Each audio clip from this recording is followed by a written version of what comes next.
రెండు ప్రధాన భాగాలుగా చేసిన ఆదికాండ గ్రంథం. మొదటి భాగం ఏదెను తోటలో ప్రారంభమైంది. మానవాళి తన నాశనాన్ని తానే కొని తెచ్చుకొని పతనమైంది.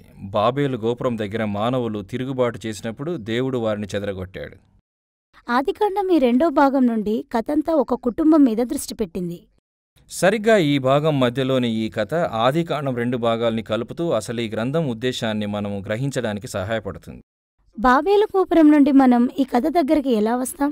గోపురం దగ్గర మానవులు చెల్లాచెదరైపోయిన తర్వాత ఒక వంశాన్ని, దానిలో ఒక ప్రత్యేకమైన కుటుంబాన్ని వెంబడిస్తూ చివరికి అబ్రాము అనే ఈ వ్యక్తి దగ్గరికి వచ్చాం.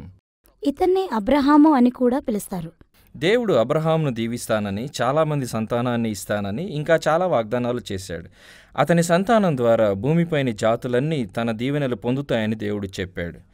కాబట్టి మౌలికంగా చూస్తే మానవాళి ఏదెను తోటలో పోగొట్టుకున్న మంచితనాన్ని, వారిని గూర్చి తన మొదటి ఉద్దేశాలను తిరిగి నిలబెట్టాలన్నది దేవుడి ప్రయత్నం.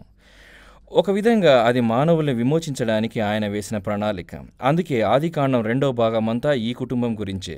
అబ్రహాము, అతని కొడుకు ఇస్సాకు, అతని కొడుకు యాకోబు, తర్వాత యాకోబుకు పుట్టిన 12 మంది కొడుకులు. వారి ప్రతి తరం వారిని, వారి ద్వారా జాతులన్నింటినీ దీవిస్తానని దేవుడు తన వాగ్దానాన్ని పునరుద్ఘాటించాడు. ఈ కుటుంబం ద్వారా ఈ లోకాన్ని విమోచిస్తానన్న దేవుని వాగ్దానం మూలంగా ఈ కథలన్నిటి నుండి ఒక మంచి వ్యక్తిగా జీవించడం ఎలాగో నేర్చుకోవచ్చు. అయితే నిజానికి ఈ కుటుంబం అంతా అస్తవ్యస్తంగా ఉంది. ఉదాహరణకి అబ్రహాము కథలో గమనిస్తే, దేవుడు అబ్రహాముకి అతని భార్య శారాకి సంతానాన్ని దయచేయాలనుకున్నాడు. కానీ అబ్రహాము శారాను విడిచిపెట్టి అసలు ఆమె తన భార్యే కాదని 2 వేర్వేరు సందర్భాల్లో అబద్ధమాడాడు. ఆ తర్వాత తనకు సంతానం కలగట్లేదని తొందరపడి శారా తన దాసిని అబ్రహాముకు భార్యగా ఇచ్చింది. అదే వారి కుటుంబంలో సమస్యలన్నిటికీ మూల కారణమైంది. వారిద్దరు బాగా ముసలివారయ్యారు. ఇక వారికి స్వంతగా పిల్లలు కలగడం అసాధ్యం అనుకునే సమయానికి అద్భుతంగా వారికి సంతానం కలిగింది. ఇస్సాకు పుట్టాడు. ఇస్సాకుకి 2 కొడుకులు, ఏశావు, యాకోబు. అంతా బాగానే ఉన్నట్టు అనిపించింది. కానీ ఆ ఇద్దరిలో చిన్నవాడైన యాకోబు తన అన్న ఏశావు వారసత్వాన్ని కూడా పొందాలని ఆశపడ్డాడు. అతడు ఒక పథకం ప్రకారం వృద్ధుడు, గుడ్డివాడు అయినా తన తండ్రి ఇస్సాకు దగ్గర నుండి దాన్ని మోసంతో లాక్కోవాలని చూశాడు. అన్యాయం కాదు. గుడ్డివాడైన సొంత తండ్రిని మోసం చేయడమా? అవును, అతడు తన అన్న వారసత్వాన్ని తీసేసుకున్నాడు కూడా.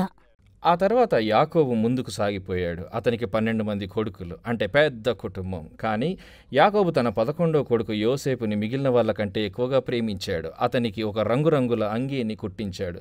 దాంతో అతనిపై వారు ద్వేషం పెంచుకున్నారు. ఎంతగా అంటే అతన్ని చంపేయాలన్నంతగా.